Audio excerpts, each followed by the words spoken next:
Hello everyone, welcome back to the channel. I hope आप सब मस्त होंगे। दोस्तों, आज की वीडियो बहुत इंटरेस्टिंग और सुपर इम्पोर्टेंट होने वाली है, स्पेशली उन लोगों के लिए जो स्टॉक मार्केट में अभी बिगिनर्स हैं और लॉन्ग टर्म वेल्थ क्रिएट करना चाहते हैं। क्योंकि आज हम बात करने वाले हैं एक ऐसे कॉन्सेप्ट की जो शुरुआत में थोड़ा कॉम्प्लिकेटेड लगता है, लेकिन वंस यू अंडरस्टैंड इट तो स्टॉक मार्केट सडनली बहुत लॉजिकल लगने लगता है।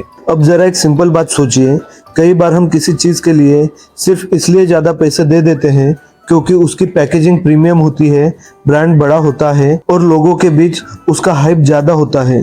लेकिन क्या किसी चीज का एक्सपेंसिव होना इस बात का प्रूफ है कि वो चीज एक्चुअली वैल्यूएबल भी हो सकती है?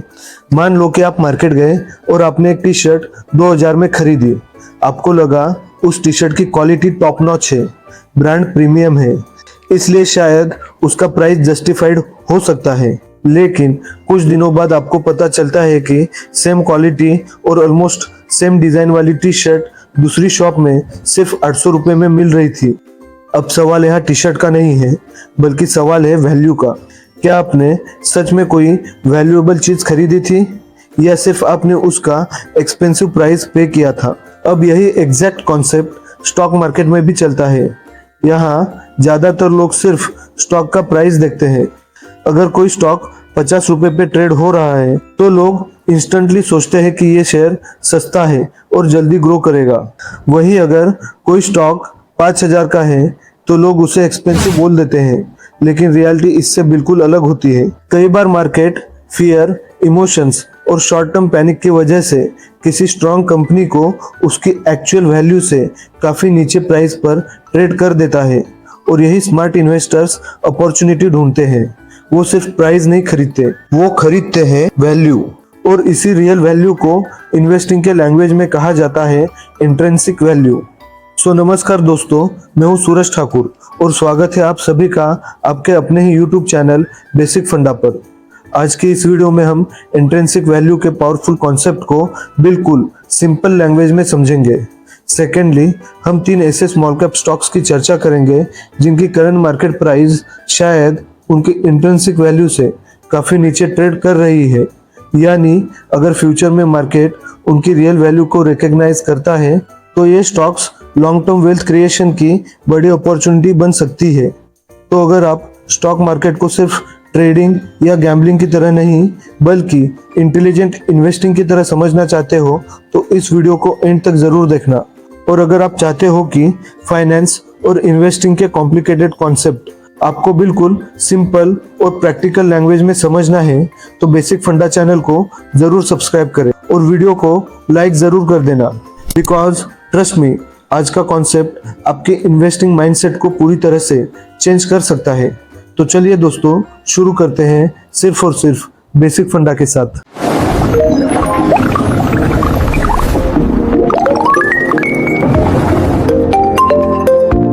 अब सबसे पहले समझते हैं कि आखिर इंट्रिंसिक वैल्यू होती क्या है। अगर मैं आपसे पूछूं कि क्या हर एक्सपेंसिव चीज वैल्यूएबल होती है तो आपका जवाब होगा नहीं। और अगर मैं आपसे पूछूं क्या हर चिप चीज बेकार होती है तो आपका जवाब फिर से होगा नहीं। यही डिफरेंस है प्राइस और वैल्यू में। और दोस्तों, यही difference legendary investor Warren Buffett ने एक लाइन में एक्सप्लेन किया था। प्राइस इज व्हाट यू पे and value is what you get. Price का मतलब है कि आप किसी चीज के लिए आज कितना पे कर रहे हो, लेकिन वैल्यू का मतलब है कि वो चीज आपके लिए एक्चुअली कितनी वर्थ रखती है। और स्टॉक मार्केट में इसी कॉन्सेप्ट को कहा जाता है इंट्रिंसिक वैल्यू, यानी किसी बिजनेस की रियल वैल्यू। इसे एक सिंपल एग्जांपल से समझते हैं। मान लो कंपनी ए का शेयर प्राइस 3000 है। कंपनी बहुत फेमस है और हर कोई उसके बारे में बात कर रहा है। सोशल मीडिया पर इस कंपनी का हाइप है, लेकिन उसकी सेल्स ग्रोथ स्लो हो चुकी है और प्रॉफिट्स भी ज्यादा तेजी से नहीं बढ़ रहे हैं और उसकी रियल इंट्रिंसिक वैल्यू सिर्फ 2200 है।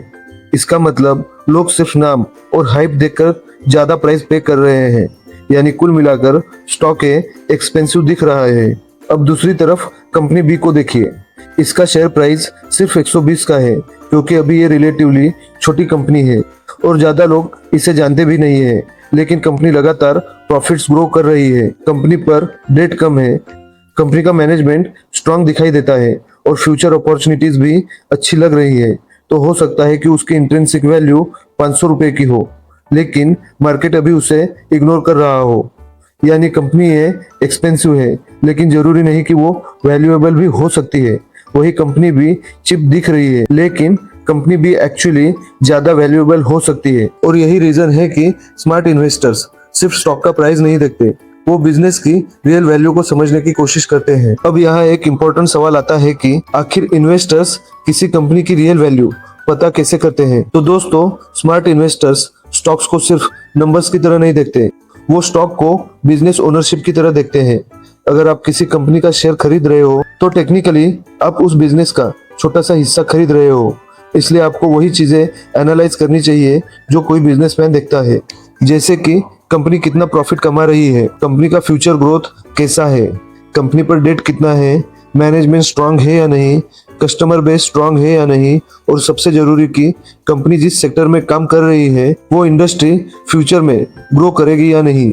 इन सभी चीजों को एनालाइज करके इन्वेस्टर्स एस्टिमेट करते हैं कि बिजनेस की रियल वैल्यू क्या हो सकती है, और इसी बेसिस पर अगर किसी स्टॉक का मार्केट प्राइस उसके इंट्रिंसिक वैल्यू से कम है तो उसे अंडर वैल्यूड माना जाता है। वही अगर मार्केट प्राइस बहुत ज्यादा है लेकिन इंट्रिंसिक वैल्यू कम है तो स्टॉक ओवर वैल्यूड माना जाता है। अब सवाल आता है कि इंट्रिंसिक वैल्यू कैलकुलेट कैसे की जाती है। तो दोस्तों, इंट्रिंसिक वैल्यू कैलकुलेट करने का कोई फिक्स्ड फॉर्मूला नहीं होता। डिफरेंट इन्वेस्टर्स अलग अलग मेथड यूज करते हैं ताकि वो किसी भी बिजनेस की रियल वैल्यू को पता कर सके। इसमें सबसे पहला और पॉपुलर मेथड है डिस्काउंटेड कैश फ्लो यानी DCF मेथड। इस मेथड में एस्टिमेट लगाया जाता है कि कंपनी फ्यूचर में कितना कैश जनरेट करेगी और फिर उस फ्यूचर मनी को आज की वैल्यू में कन्वर्ट किया जाता है। सेकेंड पॉपुलर मेथड है पी रेशियो मेथड, जिसे बिगिनर्स के लिए सबसे सिंपल माना जाता है। इसमें कंपनी की अर्निंग्स को इंडस्ट्री के पी रेशियो से कंपेयर किया जाता है। लेकिन अच्छी बात यह है कि आजकल कई प्लेटफॉर्म्स रेडीमेड इंट्रिंसिक वैल्यू भी दिखाते हैं, जैसे कि स्क्रीनर वेबसाइट हो गई, जहां आप किसी भी स्टॉक की एस्टिमेटेड इंट्रिंसिक वैल्यू देखकर उसे करंट मार्केट प्राइस से कंपेयर कर सकते हैं। तो दोस्तों, अभी हम उन 3 स्मॉल कैप स्टॉक्स के बारे में चर्चा करेंगे जिनकी इंट्रिंसिक वैल्यू उस स्टॉक के करंट मार्केट प्राइस से ज्यादा है। लेकिन वीडियो में आगे बढ़ने से पहले एक इम्पोर्टेंट बात, जिन स्टॉक्स के बारे में आज हम बात करने वाले हैं वो सिर्फ एजुकेशनल पर्पस के लिए है। स्टॉक मार्केट में रिस्क हमेशा रहता है, इसलिए ब्लाइंडली इन्वेस्ट मत करना और इन्वेस्टमेंट करने से पहले हमेशा अपनी रिसर्च जरूर करना। अब हम बात करते हैं आज की हमारी पहली कंपनी के बारे में। ये कंपनी एक स्मॉल कैप मैन्युफैक्चरिंग कंपनी है जो वेल्डिंग इलेक्ट्रोड्स और मिग वायर्स बनाती है। सिंपल लैंग्वेज में समझे तो कंपनी का बिजनेस इंफ्रास्ट्रक्चर, कंस्ट्रक्शन, फैब्रिकेशन और इंडस्ट्रियल मैन्युफैक्चरिंग एक्टिविटी से डायरेक्टली लिंक है। अगर इंडिया में मैन्युफैक्चरिंग ग्रोथ और इंफ्रास्ट्रक्चर के ऊपर स्पेंडिंग बढ़ती है तो इस सेक्टर को लॉन्ग टर्म में डिमांड सपोर्ट मिल सकता है। अब कंपनी के वैल्यूएशन पर आते हैं। स्टॉक का करंट मार्केट प्राइस लगभग 48 रुपीज के आसपास ट्रेड कर रहा है, जबकि एस्टिमेटेड इंट्रिंसिक वैल्यू करीब 152 रुपए का है। यानी वैल्यूएशन पर्सपेक्टिव से स्टॉक अपनी फेयर वैल्यू से काफी नीचे ट्रेड कर रहा है। कंपनी का टोटल मार्केट कैपिटलाइजेशन सिर्फ 86 करोड़ का है, यानी ये एक माइक्रो कैप स्टॉक है। कंपनी का ROE लगभग 18% का है और ROC करीब 19% का है, जो एक हेल्दी रिटर्न रेशियोज माने जाते हैं। वही स्टॉक का पी रेशियो लगभग 6 के आसपास है, जबकि इंडस्ट्री का पी करीब 26 का है, जो कि स्टॉक को अंडर वैल्यूड बना देता है। कंपनी के क्वार्टरली नंबर्स देखें तो रिसेंट मार्च क्वार्टर में रेवेन्यू लगभग 121 करोड़ और नेट प्रॉफिट करीब 6 करोड़ का रहा, यानी बिजनेस ऑपरेशनली स्टेबल दिखाई देता है। अगर कंपनी के ईयरली रेवेन्यू की बात करें तो कंपनी की सेल्स मार्च 2020 में 83 करोड़ की थी, जो अब मार्च 2026 में बढ़कर 243 करोड़ तक पहुंच चुकी है। और अब सबसे इंटरेस्टिंग बात, कंपनी की मैन्युफैक्चरिंग फैसिलिटीज और डिस्ट्रीब्यूशन नेटवर्क पहले से एस्टेब्लिश है। इसका मतलब फ्यूचर में कैपेसिटी यूटिलाइजेशन बढ़ता है तो कंपनी को ऑपरेटिंग लेवरेज का बेनिफिट मिल सकता है और प्रॉफिट सेल्स ग्रोथ से भी फास्टर ग्रो कर सकता है। और इस हिडन स्टॉक का नाम है क्लासिक इलेक्ट्रोड्स इंडिया लिमिटेड। अब बात करते हैं हमारी अगली यानी दूसरी कंपनी जो केमिकल सेक्टर से आती है। यह कंपनी सिलिकॉन्स, इमल्सिफायर्स, बायोकेमिकल्स और स्पेशलिटी फॉर्मुलेशंस बनाती है। साथ ही कंपनी टेक्निकल कंसल्टेंसी सर्विसेज भी प्रोवाइड करती है। यानी इनका बिजनेस सिर्फ प्रोडक्ट्स नहीं बेचता, बल्कि इंडस्ट्रियल क्लाइंट्स को केमिकल एप्लीकेशन और formulation related technical consultancy service भी देती है, जिससे कंपनी को रिपीट डिमांड का एडवांटेज मिलता है। अब सबसे इंटरेस्टिंग पॉइंट वैल्यूएशन का है। कंपनी का मार्केट कैप करीब 113 करोड़ का है, यानी कंपनी माइक्रो कैप है। स्टॉक लगभग 104 रुपए के आसपास ट्रेड कर रहा है, जबकि स्टॉक का इंट्रिंसिक वैल्यू करीब 416 रुपए के आसपास का है। यानी वैल्यूएशन पर्सपेक्टिव से स्टॉक अपनी एस्टिमेटेड फेयर वैल्यू से काफी नीचे ट्रेड कर रहा है और स्टॉक का पी रेशियो लगभग 13 का है और इंडस्ट्री का पी रेशियो लगभग 29 का है और पी की तुलना में कंपनी रिलेटिवली रिजनेबल दिखाई देती है। रिटर्न रेशियोज देखें तो पिक्चर और इंटरेस्टिंग हो जाती है। स्टॉक का आरओई लगभग 28% और आरओसी करीब 34% का है, जो बताता है कि कंपनी कैपिटल का एफिशिएंटली यूटिलाइज कर रही है। यही रीजन है कि कई इन्वेस्टर्स ऐसे बिजनेस पर नजर रखते हैं जहां ग्रोथ के साथ साथ रिटर्न रेशियोज भी स्ट्रांग हो। शेयर होल्डिंग पैटर्न की बात करें तो प्रमोटर के पास 65% का स्टेक है, वही एफआईआई और डीआईआई के पास करीब 9 और 3% की स्ट्रांग होल्डिंग दिखाई देती है। अब बात करते हैं कंपनी के क्वार्टरली रिजल्ट्स की, क्योंकि यहीं से पता चलता है कि कंपनी की ग्रोथ सिर्फ स्टोरी है या नंबर्स में भी दिखाई दे रहा है। रिसेंट क्वार्टरली परफॉर्मेंस देखें तो कंपनी ने स्ट्रांग रेवेन्यू ग्रोथ दिखाई है। कंपनी का रेवेन्यू लगभग 49 करोड़ के आसपास रहा, जबकि नेट प्रॉफिट करीब 6 करोड़ तक पहुंच गया। ऑपरेटिंग मार्जिन लगभग 18% के आसपास की रही, जो स्पेशलिटी केमिकल्स सेगमेंट में हेल्दी मानी जा सकती है। कंपनी के पास लगभग 13 करोड़ से ज्यादा का कंफर्म ऑर्डर बुक है, जिसमें डोमेस्टिक और इंटरनेशनल कस्टमर्स दोनों ही शामिल है। मैनेजमेंट के अनुसार इन ऑर्डर्स का एग्जीक्यूशन साइकिल लगभग 1 से 3 महीने का रहता है, यानी डिमांड विजिबिलिटी पूरी तरह एब्सेंट नहीं है और कंपनी को रिपीट बिजनेस भी मिलता दिखाई देता है। ओवरऑल क्वार्टरली नंबर से बताते हैं कि कंपनी अभी स्ट्रॉन्ग ग्रोथ फेज में है। रेवेन्यू ग्रोथ स्ट्रॉन्ग है, प्रॉफिट ग्रोथ मजबूत है, मार्जिन्स इंप्रूव हो रहे हैं और इस स्मॉल कैप स्टॉक का नाम है बायोपोल केमिकल्स लिमिटेड। अब बात करते हैं हमारी तीसरी और आखिरी कंपनी के बारे में। यह कंपनी टेलीकॉम और कम्युनिकेशन इंफ्रास्ट्रक्चर सेक्टर में काम करती है। Company optical fibre networks, telecom poles, dark fibre leasing, enterprise connectivity और टेलीकॉम इंफ्रास्ट्रक्चर डेवलपमेंट जैसे बिजनेस सेगमेंट में मौजूद है। यानी कंपनी सिर्फ टेलीकॉम सर्विसेज नहीं देती, बल्कि टेलीकॉम ऑपरेटर्स को इंफ्रास्ट्रक्चर उपलब्ध कराकर रिकरिंग रेवेन्यू जनरेट करती है। अब वैल्यूएशन की बात करें तो कंपनी का मार्केट कैप लगभग 156 करोड़ का है और स्टॉक करीब 129 के आसपास ट्रेड कर रहा है।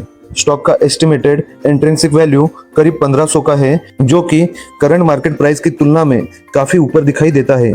साथ ही स्टॉक का पी लगभग 3 का है, जबकि इंडस्ट्री का पी करीब 15 के आसपास का है, जिससे कंपनी का वैल्यूएशन रिलेटिवली अट्रैक्टिव नजर आता है। स्टॉक का रिटर्न रेशियोज भी काफी मजबूत है। कंपनी का आरओई लगभग 35% और आरओसी करीब 45% का है, जो बताता है कि मैनेजमेंट कैपिटल का एफिशिएंट यूटिलाइजेशन कर रही है और बिजनेस अच्छी प्रॉफिटेबिलिटी जनरेट कर पा रही है। शेयर होल्डिंग पैटर्न की बात करें तो प्रमोटर के पास लगभग 64% की होल्डिंग है और पब्लिक होल्डिंग 36% की है, जबकि एफआईआईज और डीआईआईज का पार्टिसिपेशन फिलहाल इस स्टॉक में नहीं है। अब कंपनी के क्लाइंट बेस को समझते हैं। कंपनी के क्लाइंट्स में Vodafone Idea, Bharti Airtel, Reliance Jio, Tata tele services जैसी बड़ी कंपनियां शामिल है। ये दिखाता है कि कंपनी टेलीकॉम और एंटरप्राइज कनेक्टिविटी इकोसिस्टम में मजबूत प्रेजेंस रखती है। अगर इंफ्रास्ट्रक्चर फुटप्रिंट की बात करें तो कंपनी ने 700 किलोमीटर से ज्यादा ऑप्टिकल फाइबर नेटवर्क और 600 से ज्यादा टेलीकॉम पोल साइट्स डेवलप की है। इसके अलावा Mumbai Nagpur expressway optical fibre corridor project company का एक बड़ा ग्रोथ ड्राइवर माना जा रहा है। मैनेजमेंट के अनुसार ये प्रोजेक्ट कंपनी को लगभग 130 करोड़ का एनुअल रेवेन्यू और 1500 करोड़ से ज्यादा का लाइफ टाइम रेवेन्यू पोटेंशियल रखता है। क्वार्टरली परफॉर्मेंस देखें तो कंपनी ने पिछले कुछ वर्षों में हाई ग्रोथ दिखाई है। रिसेंट क्वार्टर में रेवेन्यू करीब 150 करोड़ और नेट प्रॉफिट लगभग 12 करोड़ का रहा, जिससे बिजनेस की प्रॉफिटेबिलिटी भी मजबूत दिखाई देती है। Company AI assisted 3D printing business में भी एंट्री कर रही है, जहां डिफेंस और स्पेस सेक्टर के लिए हाई प्रिसीजन मेटल पार्ट्स बनाने पर फोकस किया जा रहा है। मैनेजमेंट के अनुसार शुरुआती ऑर्डर 7 से 10 करोड़ के रेंज में हो सकते हैं, जो फ्यूचर ग्रोथ के लिए नई अपॉर्चुनिटी सेगमेंट बन सकता है। ओवरऑल देखें तो ये एक high growth telecom infrastructure company नजर आती है, जिसके पास strong client base, large infrastructure assets, attractive valuation और मल्टीपल ग्रोथ ट्रिगर्स मौजूद है। और इस स्टॉक का नाम है कोरे डिजिटल लिमिटेड। तो दोस्तों, अगर ओवरऑल देखा जाए तो ये तीनों कंपनीज वैल्यूएशन पर्सपेक्टिव से इंटरेस्टिंग अपॉर्चुनिटीज दिखाई देती है, क्योंकि इनका करंट मार्केट प्राइस इनके इंट्रिंसिक वैल्यू से काफी नीचे ट्रेड हो रहा है। बायोपोल केमिकल्स स्पेशलिटी केमिकल्स के ग्रोथ थीम की वजह से काफी इंटरेस्टिंग लगती है। कोरे डिजिटल में high risk high reward opportunity दिखाई देती है और classic electrodes infrastructure growth theme पर बेस्ट एक डिसेंट वैल्यू पिक हो सकती है। लेकिन एक बात हमेशा याद रखिए, इंट्रिंसिक वैल्यू कोई गारंटीड वैल्यू नहीं बल्कि एक एस्टिमेटेड वैल्यू होती है। इसलिए किसी भी स्टॉक में इन्वेस्ट करने से पहले प्रॉपर रिसर्च, रिस्क मैनेजमेंट और फाइनेंशियल एनालिसिस जरूर करिए। और आखिर में वॉरेन बफेट की वही पावरफुल लाइन याद रखिए, प्राइस इज व्हाट यू पे and value is what you get. और अगर आपको आज की वीडियो यूजफुल लगी हो तो वीडियो को लाइक कर देना और इस वीडियो को अपने दोस्तों के साथ शेयर करना, ताकि वो भी अपने इन्वेस्टमेंट डिसीजन को कॉन्फिडेंटली ले सके। और बेसिक फंडा चैनल को सब्सक्राइब कर लेना और कमेंट करके जरूर बताना कि इन तीनों कंपनी में से आपको कौन सा स्टॉक सबसे ज्यादा इंटरेस्टिंग लगा। मैं आपके कमेंट का इंतजार करूंगा। तब तक के लिए stay informative and stay invested. मिलते हैं अगले वीडियो में, तब तक के लिए जय हिंद।